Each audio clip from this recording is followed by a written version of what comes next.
दादा, इसका पापा बहुत पैसे वाला है और हम लोग को हमेशा धमकी देता रहता है। 4 शादी किया था इसका दादा। 4 बच्चे को इतने बड़े बड़े करके भाग जाना, मार पीट करके मेरे को बच्चा खत्म करवा दिया मैम। जैसे पकड़ उकड़ के मैं देखी मैम तो मेरा होश निकल गया कि ये माँ बेटा में क्या हो रहा है मैम। नाजायज संबंध मेरा इन लोगों के पास गुजारा होगा तब जब इनके बात पे चलूंगी और ससुर के साथ सोऊंगी, देवर के साथ सोऊंगी। वो लोग रिश्वत के आगे कुछ नहीं सुनते हैं मैम। ना उसको अरेस्ट किए, ना कुछ किए, ना FIR किए, कुछ नहीं किए। 2 महीने से खाना पीना सब बच्चा को बंद करके, वो भी मुर्दा, ये भी मुर्दा। नमस्कार, मैं हूं किरण और आप देख रहे हैं झलको दिल्ली। तो इस वक्त हम मौजूद हैं हैदरपुर गांव में एक परिवार में।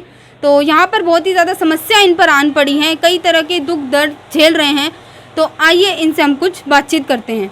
आपका नाम? मेरा नाम यास्मीन बानो है। मेरा ये 3 साल से मेरे को छोड़ के भाग गया है और मेरा बच्चा बीमार है, उसको देख के वो यहाँ से चला गया और हमारा बहुत परेशानी है। हमारे 4 बच्चे मेरे पास रहते हैं। मेरा ससुर का गंदा नजर रहता था हमेशा। जब हम अपने आदमी को बोलते थे तो वो कहते थे जैसे मेरा पापा बोलते हैं ना उसी तरह तुम करो, और नहीं मानने के बाद वो मेरे साथ यहाँ पे मार पीट हर चीज करते थे और इतना मारते थे कि मैं 1 साल बीमार हो गई थी और मेरे को सारे मिल के मारते थे। गांव में सारे मेरे को मिल के मारे हैं, सास ससुर नंद और मेरा देवर। जब मैं अपना जान बचा के मैं यहाँ रहती हूँ और कहते तू गाँव में आएगी तेरे को मार के कट्टे में डालकर और नदी में फेंकूंगा, ऐसे मुझे धमकी। कितने साल हो गए थे आपकी शादी को? मेरे साथ शादी को 22-23 साल हो गए मैम। 23 साल की शादी के बाद आज ये हालत है। वो छोड़ के चले गए, दूसरी शादी की उन्होंने। जी मैम। 4 बच्चे को इतने बड़े बड़े करके भाग जाना। जो लड़की अभी 17 साल की हो कि उसका लड़की की शादी को सोचना चाहिए तो वो अपना शादी किया है वो मैम।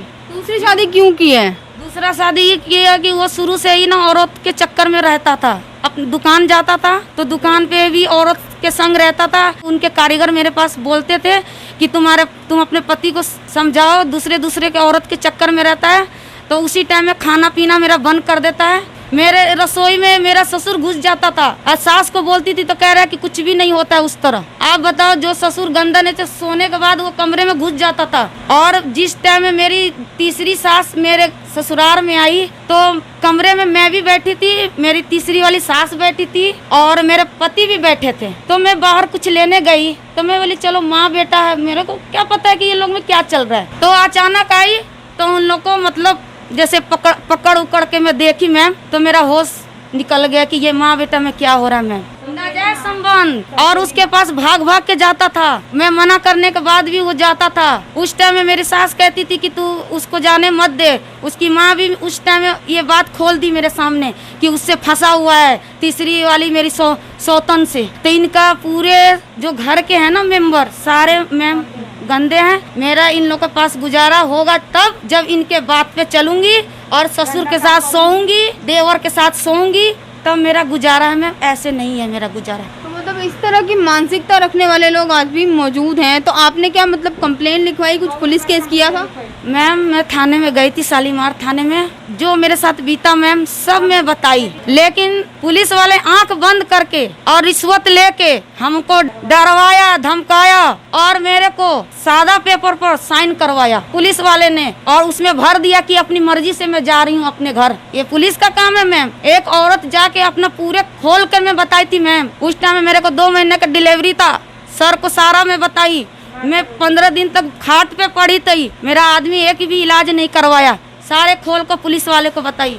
ये पुलिस वाले हैं।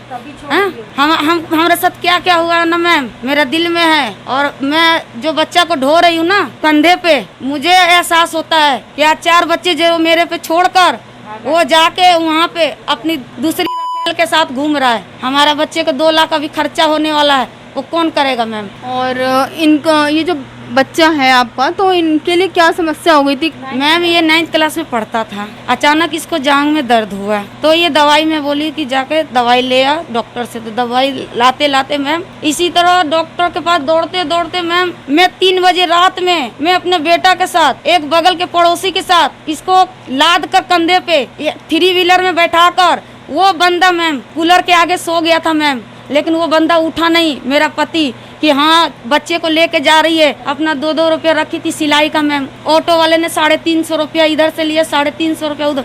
उस पैसे से मैं अपने बच्चे को दी गई, मेरा बच्चा मरे नहीं मैम। वो 4 बच्चे को छोड़ कर गया तो वो गलत है ना मैम। तो ये अभी जो बच्चा जो है ये अभी उठ नहीं पाते हैं बिस्तर से? नहीं मैम, उठ के बैठ जाता है, चल फिर नहीं पाता है, उसके कमर का हड्डी दिख रहा है मैम, पूरे बॉडी में इसका दर्द है मैम। कितने वक्त से ऐसे हालात हो गए? ये 3 साल हो गया मैम। तो इलाज जो करवाए तो मतलब ठीक नहीं हो पाया? वही सुई इंजेक्शन लगेगा मैम, ये ठीक हो जाएगा, डॉक्टर साहब बोले हैं वही इंजेक्शन। कहीं से अस्पताल प्रशासन से, सरकारी अस्पताल से कोई मदद नहीं मिली आप लोगों को? मदद मिली थी मैम, फिर दोबारा जाते हैं तो मुझे डांट डपट के डॉक्टर वो कर देते हैं। नहीं सुनते हैं वे आपकी? नहीं, मेरे को कह रहे डॉक्टर साहब तुम सिर्फ इंजेक्शन के चक्कर में हो, जाके जाओ दवा खिलाओ, इंजेक्शन के चक्कर में मत रहो। मैम इंजेक्शन से ही ये लड़का चलेगा और इसका शरीर सही होगा मैम। जिस तरह ये दर्द से रोता है ना, गोली खाने से मैम ये ठीक हो जाएगा। आप ही इसको देखो, पूरा हड्डी दिख रहा है मैम।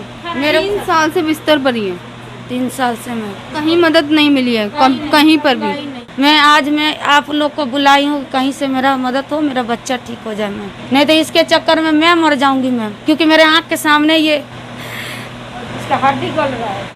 इसको देखती हूँ मैम, मैं बीमार पड़ जाती हूँ मैम। आप बताओ, वो सुख से रह रहा है, मैं कष्ट काट रही हूँ अपने बच्चे को लेकर, 4 बच्चे को लेके। अपने बच्चे को देखने भी कभी नहीं आए वो? कभी नहीं, कोई नहीं। उसके गांव वाले खुद उसको बचाते हैं मैम। वो कटिंग मास्टर है, सिलाई करता है, 22-23 हजार रुपये वो कमाता है मैम।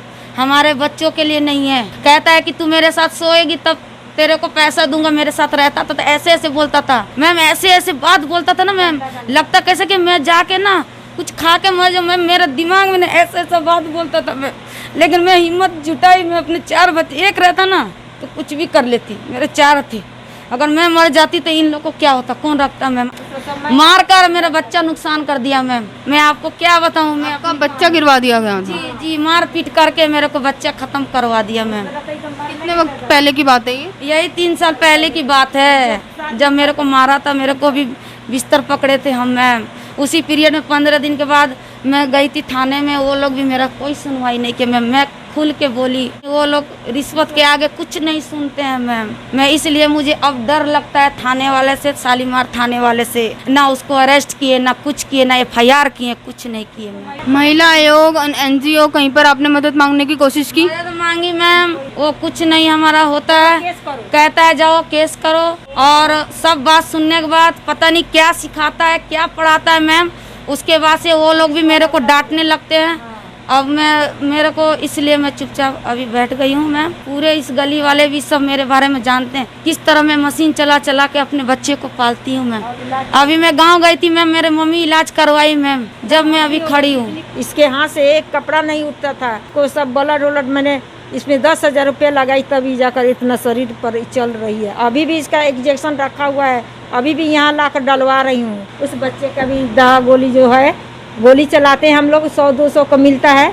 बाकी अब 2 लाख का तो सुई हम लोग नहीं डलवा सकते हैं, और जब तक इंजेक्शन नहीं डलाएगा वो चल नहीं पाएगा। उसी तरह गलते मर गया। 5 जने का जिंदगी खराब किया मैम। तलाक वगैरह कुछ नहीं हुआ है ना? दूसरी शादी कर चुका है, और मैं उसका गिरफ्तारी के लिए आपसे मांग कर रही हूँ। मेरे ससुर का, मेरी नंदोसी इधर रहते हैं सहीपुर में, वो सबका हाथ है ये सारे कराने में। मेरा जिंदगी बर्बाद किया मैम, मुझे उसको गिरफ्तारी चाहिए। हम कोशिश करेंगे आपको पूरी तरह से इंसाफ मिले, और इस बच्चे की सहायता करने की पूरी कोशिश करेंगे। मैं आपकी बहुत मेहरबानी होगी, मेरे बच्चे को ठीक हो जाए। सरकार से यही मांग करना चाहती हूँ कि मेरा बेटा के लिए, मेरा इंजेक्शन का, और मेरा बारे में सरकार सोचे कि हम कैसे अपना घर चलाएं, गृहस्थी चलाएं, बच्चे को पाले पोसे। सरकार से हमको यही कहना है। 2 लाख का ये इंजेक्शन लिखा हुआ है, हम लोग के पास पैसा नहीं है। बच्चा मरने के तादाद में है, उनकी हड्डियाँ गल रही हैं, टैबलेट गोली देने से कोई फ़ायदा नहीं है। हम लोग हॉस्पिटल में जाते हैं तो अभी डॉक्टर लोग नहीं कुछ भी सुनवाई करते हैं। ये इसलिए इस बच्चे को ज़िंदगी हम लोग बचाना चाहते हैं, इसलिए कोई भी बच्चा को मदद चाहिए, जो ये बच्चा अच्छा हो सके और चल सके। डॉक्टर साहब लिखे हुए हैं रामलोहिया अस्पताल का। आप अगर इनकी मदद कर सकते हैं तो ज़रूर करें, और कमेंट बॉक्स में अपनी राय ज़रूर बताएं। कैमरा पर्सन निखिल के साथ मैं किरण, झलको, दिल्ली।